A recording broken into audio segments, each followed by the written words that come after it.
सत्याचा आरसा, लोकशाहीचा वारसा. नमस्कार मित्रांनो, मी रील स्टार गुलब्या म्हणजे वेळापूरचा एक नव्ह तर महाराष्ट्राचा लाडका तुमचा गुलब्या. माझं नाव पहिलं सोमनाथ कोंडीबा साठे आहे.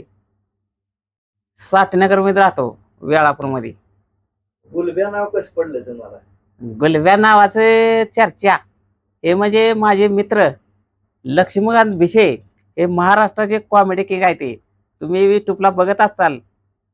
कुत्र्याला मांजराला आवाज देणारे आणि एक पंजाबराव खटके, ते दोन्ही माझे दोस्त आहेत. मी जिमला जात होतो. जिम मध्ये स्ट्रॉंग बॉडी केली, 5 वर्ष जिम केली.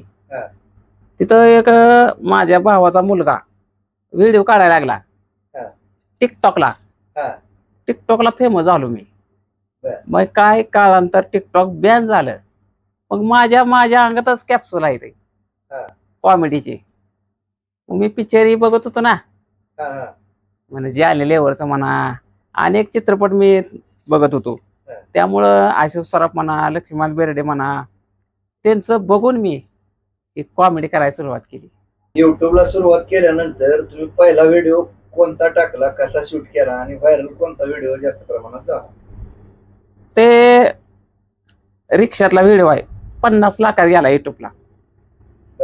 हा, ते म्हणजे खरी घटनावर आधारित झालता, त्यामुळे मी युट्यूबला टाकला ते व्हिडिओ.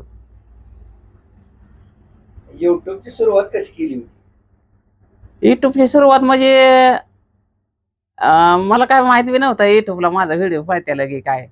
पण युट्यूबला बी चांगलं मला रिस्पॉन्स आहे महाराष्ट्राचा, त्यामुळे युट्यूबला बी टाकायला चालू केली. बऱ्याच वेळेला ट्रोलिंगचा सामना करावा लागला असेल, त्या ट्रोलर्सना कसं तुम्ही बघता? त्यांच्याकडे लक्ष देत नाही, फक्त आपण पुढे चाललोया. आपण जर उभं राहिलो का 10 माणसं कडेला उभं राहते ती. हा, तुम्ही तुळजापूर, शिखर शिंगणापूर अशा बऱ्याच ठिकाणच्या देवस्थानाला जाता, तिथे तुमच्या अवतीभोवती भरपूर गर्दी गोळा होती. हो, मी डायरेक्ट नेते ती मला. डायरेक्ट मंदिरात एंट्री असते. कशामुळं? फेमस झाल्यामुळं बघते ते लोक व्हिडिओ. आज जवळजवळ इंस्टाग्रामला 3.5 कोटी लोकांनी एक व्हिडिओ बघितलाय माझा, म्हणजे पुऱ्या महाराष्ट्रात नेम्या. काय कंटेंट होता ते होत आता ते नाही सांगत कंटेंट.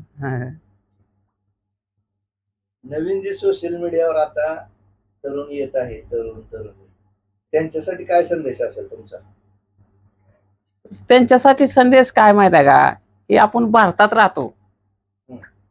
भारताच्या जे आहे का नाही कॉमेडी म्हणा, ही मी जी करतोय नाही, मी अशी कॉमेडी कपडे घालतो. हे म्हणजे अनेक कपडे, म्हणजे मी असं.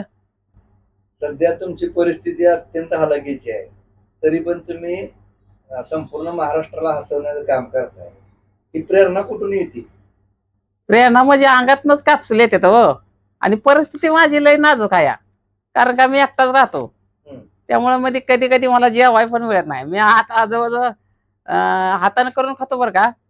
परिस्थिती नाजूक आहे माझी, म्हणजे एवढं काय अशी नाही. परिस्थिती नाजूकच आहे, पण अशा या नाजूक परिस्थितीत लोकांचं मनोरंजन करण्याचा तुम्ही विडा उचललाय, त्याबद्दल काय सांगा? ते असंच म्हणलं लोकांना हसवावं. काय काय असं कसं आहे, कोण कर्जात असतं, कोण टेन्शन मध्ये असतं, पण आपण हसवून त्यांचं मनोरंजन करायचं आहे, हे माझे स्वप्नच होतं. आता दुसऱ्या कुठल्या प्रोजेक्ट मध्ये किंवा सिरियल काय विषय, कुठं काम चालू आहे? आता माझी एक वेब सिरीज चालू आहे, गुलब्याची सौंदर्या. 5वा भाग माझा पडलाय बघा. एकंदरीत काय सांगाल सोशल मीडियावरील आयुष्या संदर्भात? सोशल मीडिया इतकी ताकद कुठंच नाही मित्रांनो. सोशल मीडियामुळे आज युट्यूब चॅनलवर पुऱ्या देशात दिसतोय मी. नवीन युट्यूबरला कसं आहे, जेवढी तुम्ही कॉमेडी करचाल तुमचा व्हिडिओ पळणार. त्याला आवश्यक काय सामग्री लागते? तुमचे कपडे कुठली घालताय ते. तुम्ही 3 गुंडे शर्ट घालताय का, धोतर घालताय का, बंडी घालताय, त्याच्यावर पण असतं ना. आज शेतकऱ्याच्या बनवायचं म्हणलं तर तुम्हाला बंडी हे आली, धोतर आलं, त्यानुसार बनवायचं. गुलाबराव, बोला. आर्थिक कमाई कशी होती?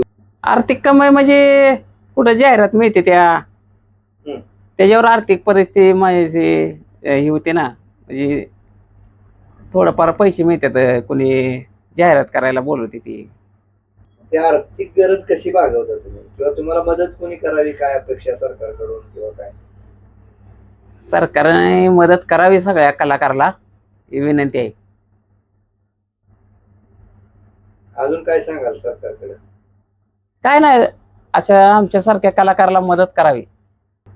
मित्रांनो, तुमची लग्न झाल्या ती, लेकरं बाळ परपंच झालाय, पण राव माझ्या लग्नाचं बघाय केला का, माझा पण परपंच व्हावं, लेकरं बाळ व्हावं, माझी पण इच्छा आहे केला का. धन्यवाद.